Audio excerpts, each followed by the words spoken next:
جن مدرسوں میں قرآن کریم کی تعلیم ہوتی ہے، قرآن پڑھا جاتا ہے، قرآن کی تلاوت ہوتی ہے، وہ آسمان والوں کے نزدیک اس طرح سے چمکتے ہیں جس طرح سے ستارے ہم اور آپ دیکھتے ہیں۔ جس طرح ہم آپ دیکھ رہے ہیں کہ ستارے چمک رہے ہیں، ستارہ اپنی جگہ پر چمک رہا ہے، چاند اپنی جگہ پر چمک رہا ہے، سورج اپنی جگہ پر چمک رہا ہے، اسی طرح سے فرشتوں کو یہ مدرسے ملتے ہیں، وہ گھر ملتے ہیں جہاں قرآن کریم کی تلاوت کی جاتی ہے، قرآن کو پڑھا جاتا ہے، قرآن کو حفظ کیا جاتا ہے۔ اور یہی نہیں، بہت اس کی عظمت ہے، بہت اس کی بڑائی ہے، بہت اس کی فضیلت ہے۔ میں ایک حدیث آپ کے سامنے عرض کرتا چلوں۔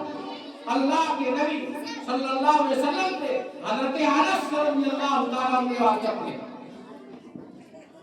حضرت انس رضی اللہ تعالیٰ عنہ فرماتے ہیں کہ رسول اللہ صلی اللہ علیہ وسلم نے یوں ارشاد فرمایا کہ جو شخص اپنے بچے کو، اپنی بچی کو ناظرہ قرآن پاک پڑھائے، حفظ نہیں، ناظرہ قرآن پاک پڑھائے، اس کے اگلے اور پچھلے گناہ سب معاف ہو جاتے ہیں۔ یہ دنیا کے نام کیا آپ کو تمام سے گناہ ہیں، ان گناہوں کے دھلنے کا ذریعہ بن جاتے ہیں۔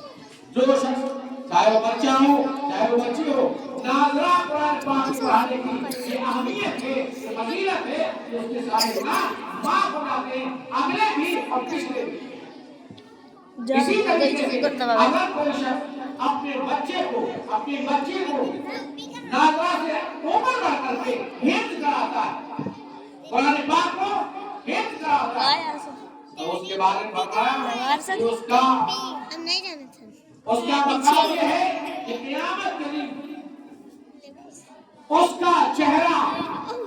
چودھویں چاند کی طرح روشن ہوگا، چودھویں چاند کی طرح روشن ہوگا۔ جس طریقے سے ہم آپ دیکھتے ہیں چودھویں چاند جو پورے شباب کے ساتھ، پورے آفتاب کے ساتھ نکلتا ہے تو پوری دنیا کو منور کر دیتا ہے، پورے جگہوں کو روشن کر دیتا ہے، اسی طریقے سے وہ چاند، اس کا چہرہ چمک رہا ہوگا، لوگ رشک کریں گے، لوگ رشک کریں گے۔ اور اس وقت میں جب حضرت آدم علیہ السلام سے لے کر کے آخری پیغمبر اور آخری انسان تک کی جتنے لوگ ہیں یہ سب میدان محشر میں حاضر کیے جائیں گے، اور حاضر کرنے کے بعد میں ان سب کے بیچ میں پکارا جائے گا کہ فلاں کہاں ہے، فلاں کا بیٹا، فلاں تو باپ کو بھی بلایا جائے گا اور اس کو بھی بلایا جائے گا، اور اس کے بعد میں اس سے کہا جائے گا بیٹا پڑھ کے جاؤ۔ جب وہ قرآن پاک کی ایک آیت کو پڑھے گا تو باپ کا ایک درجہ بلند ہوگا، جب دوسری آیت پڑھے گا تو دوسرا درجہ بلند ہوگا، ہوتے کرتے وہ پڑھتا جائے گا، باپ کا درجہ بلند ہوتا جائے گا۔ میرے بزرگ، میرے محترم بزرگوں، دوستوں، تو یہ مقام ہے قرآن کریم کے حفظ کرنے کا، قرآن کریم کے پڑھنے کا۔ اور اگر کوئی شخص پڑھتا ہے تو اس کے اوپر کتنا بڑا ہے، 10 گنا اجر۔ اور ابھی وہ بابرکت مہینہ آ رہا ہے جو رمضان مبارک کا مہینہ کہلاتا ہے، جس میں 700 روزے کی افطار نماز ہے۔ تو اس مدرسے سے ہمارا تعلق ہونا چاہیے، جیسا جیسا ہمارا تعلق اس مدرسے سے ہوگا ویسے ویسے ہم اور آپ احتیاط ہونے چاہیے۔ اس لیے ضروری ہے، اور اگر قرآن پاک ہمارے دل میں نہ ہو، قرآن پاک ہمارے ذہن میں نہ ہو، تو ایک حدیث میں اللہ کے نبی صلی اللہ علیہ وسلم نے ارشاد فرمایا کہ وہ دل جس دل میں قرآن کریم نہیں ہے، قرآن کریم کا کوئی حصہ نہیں ہے، قرآن کریم کا کوئی جز نہیں ہے، قرآن کریم کی کوئی آیت نہیں ہے، وہ ویران گھر کے لیے ہے۔ جس طرح سے ویران گھر ہوا کرتا ہے، ویران گھر میں جانا کوئی پسند نہیں کرتا، ہر شخص جانا پسند کرتا ہے آباد گھر میں، جہاں پر آبادی ہو، جہاں پر گھر روشن ہو، جہاں پر جگمگا رہا ہو، ہر آدمی پسند کرتا ہے۔ طرح سے وہ دل، جس دل میں قرآن کریم ہے، جس دل میں آقائے نامدار مدینہ محمد رسول اللہ صلی اللہ علیہ وسلم کا فرمان ہے، وہ دل آسمان والوں کی وہ چمکتے ہوئے تاروں کا۔ ہم کو آپ کو فیصلہ کرنا ہوگا کہ ہمارا لگاؤ کیسا ہونا چاہیے، ہماری محبت کیسی ہونی چاہیے۔ ہمیں بے انتہا کیوں؟ اس لیے کہ یہ اس کا کلام ہے، اس ذات عالی کا کلام ہے، جس ذات نے زمین کو پوری دنیا میں بچھا دیا، جس ذات نے آسمان کو ہمارے اوپر ڈال دیا، جس ذات نے ستاروں سے آسمان کو جگمگا دیا، وہ ایسی ہستی ہے جس کے لفظ کن سے ساری چیزیں وجود میں آ جاتی ہیں، جس کے لفظ کن سے ہم بڑے آپ بڑے ساری کائنات بڑی، وہ ذات اس کا کلام ہے۔ تو اس کے کلام سے کیسا تعلق ہونا چاہیے؟ جیسا تعلق ہمارا قرآن مجید سے ہوتا چلا جائے گا، ویسے ویسے ہمارے دل روشن ہوتے چلے جائیں گے، اسی طرح ہمارے گھر روشن ہوتے چلے جائیں گے، اسی طرح ہمارا معاشرہ روشن ہوتا چلا جائے گا۔ لیکن جب یہ خلوص کے ساتھ ہونا چاہیے، اخلاص کے ساتھ ہونا چاہیے۔ ایک عمل جو اخلاص کے ساتھ ہو اور معمولی درجے کا ہم سمجھ رہے ہو، وہ اللہ کے نزدیک بہت بڑا عمل، اور جو عمل ہم جس کو بہت بڑا ریاکاری اور دکھلانے کے لیے کر رہے ہو، چاہے کتنا بڑا ہو، چاہے بہت پہاڑ سے بڑا ہو، چاہے زمین و آسمان سے بڑا ہو، لیکن اللہ کیا اس کی کوئی قبولیت نہیں۔ تو میرے بھائیوں، میرے بزرگوں، دوستوں، یہ نہایت مسرت کا مقام کہ ہماری بچیاں اس مدرسے کے اندر، اس جامعہ کے اندر داخل ہیں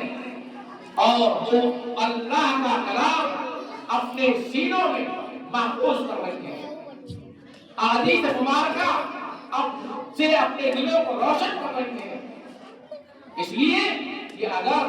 یہ تعلیم ہے تو پھر ہمارا معاشرہ روشن ہو جائے گا، ہمارا معاشرہ اچھا بنے گا۔ اور اگر تعلیم نہ ہو اور دنیاوی تعلیم کو آپ دیکھ رہے ہیں، اس وقت کا کیا حال ہے؟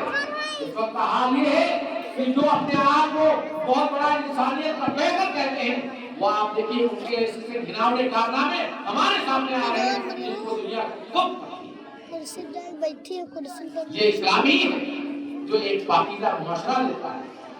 یہ اسلامی ہے جس نے ایسا معاشرہ دیا کہ جب شادی کا موقع ہے تو شادی کے موقع کے لیے نکاح کا حکم فرمایا تاکہ معاشرے کے اندر کوئی خرابی نہ پیدا ہو، معاشرے کے اندر کوئی گڑبڑی نہ پیدا ہو، معاشرہ کے اندر کوئی چیز ملاوٹ نہ ہو۔ تو ہمارا تعلق جیسے جیسے قرآن مجید سے بڑھتا چلا جائے گا، ہمارا تعلق جیسے جیسے آدمی مبارکہ سے بڑھتا چلا جائے گا، اسی طرح سے ہمارا معاشرہ اچھا ہوتا چلا جائے گا۔ چارج نہیں ہے، اس لیے ہم دیکھ رہے ہیں کہ ہم اپنے معاشرے کو پاکیزہ بنانے کے لیے سب سے پہلے قرآن کریم کی تعلیم کو اپنے دل میں جگہ دیں گے، قرآن کریم سے اپنے دل کو روشن کریں گے۔ آپ ذرا پیچھے چلے جائیے، صحابہ کرام رضوان اللہ علیہم اجمعین کا وہ زمانہ جب اللہ کے نبی علیہ الصلوۃ والسلام اس دنیا میں تشریف لائے اور اس کے بعد میں جب اپنا پیغام سنایا تو اس میں ایسی جہالت کا دور تھا جہاں ساری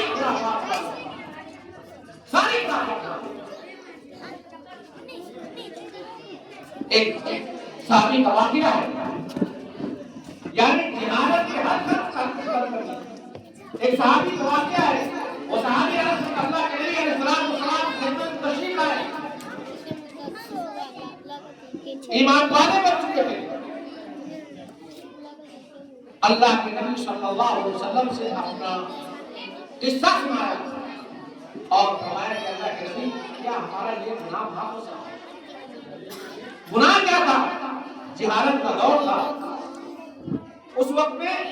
لڑکیوں کو زندہ نرگوز کر دیا جاتا تھا، زندہ دفن کر لیا جاتا تھا۔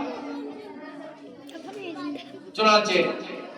وہ صحابی عرض کرتے ہیں اللہ کے نبی صلی اللہ علیہ وسلم ہماری بیوی حاملہ اور میں سفر پہ چلا گیا، میرے آنے سے پہلے بچی کا جنم ہوا، بچی کی پیدائش ہوئی تو میری بیوی نے خطرہ محسوس کیا. اور کیا خطرہ محسوس کیا؟ خطرہ یہ محسوس کیا کہ اگر ہمارے شوہر آئیں گے اور دیکھیں گے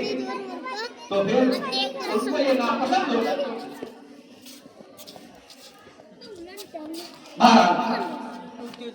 وقت بہت کم ہے، بس مختصر اس واقعہ عرض کر کے بات کو ختم کرتا ہوں کہ وہ صحابی جب تشریف لائے تو ان کی بیوی جو تھی انہوں نے اپنی بیوی کو اپنی بچی کو دوسری جگہ پر منتقل کر دیا. اور جب ان کے شوہر آئے تو لڑکی گانا شروع ہوا. لڑکی کو دیکھا خوبصورت لڑکی ہے، خوبصورت بچی ہے، اس سے وہ پیار محبت کیا اور کہا لڑکی بہت اچھی ہے. جب دیکھا بیوی نے دیکھا کہ بات مانوس ہے تو انہوں نے کہا کہ تو آپ کی لفظ جگر ہے، آپ کی کوئی نظر آپ ہی کی مجھے صحابی کہتے ہیں کہ میرا ماتر بنا گیا اور میں اس وقت اس تلاش رہا کہ کون سا موقع ملے اور میں بچی کو مار دوں. چنانچہ بچی کو لے کر کے جنگل کی طرف گئے اور گڑھا کھودا اور گڑھا کھودنے کے بعد میں اس بچی کو اس میں ڈالا. جب تاریخ ہے کہ جب گڑھا کھود رہے تھے اور کیونکہ اچھل رہی تھی، دامن پڑ رہی تھی تو وہ بچی عرض کر رہی تھی اب وہ یہ مٹی کتنی گندی ہے کہ ہمارے ابو کے دامن کو گندا ہے. اتنے سے محبت بھرے الفاظ باپ کے اوپر کوئی اثر نہیں کیا. اس کے باوجود انہوں نے اس بیٹی کو اس میں دفن کر دیا اور چلے آئے. اللہ کے نبی پوچھے گا تمام صحابہ سب رونے لگے. اتنا بڑا بڑا لیکن اللہ کے نبی صلی اللہ علیہ وسلم جب تم ایمان میں داخل ہو گئے تو جب پوچھے گا تو میں یہ عرض کر رہا تھا کہ شہادت کا وقت اللہ تعالیٰ سے دعا ہے کہ اللہ تعالیٰ سب کیمرہ اتنا اکٹر نہیں دعا ہے کہ مولانا حسین صاحب نے جس طرح سے ترقی کی ہے اور زیادہ اللہ تعالیٰ ان کو ترقیہ سے نوازے اور ان کے مدد سے ان کی جامعہ کو اور ترقیہ سے نوازے اور یہاں پر اور زیادہ تمام امت مسلمان کی اولادیں اور بچے اور بچیاں یہاں سے دستیاب ہوں. واخر دعوانا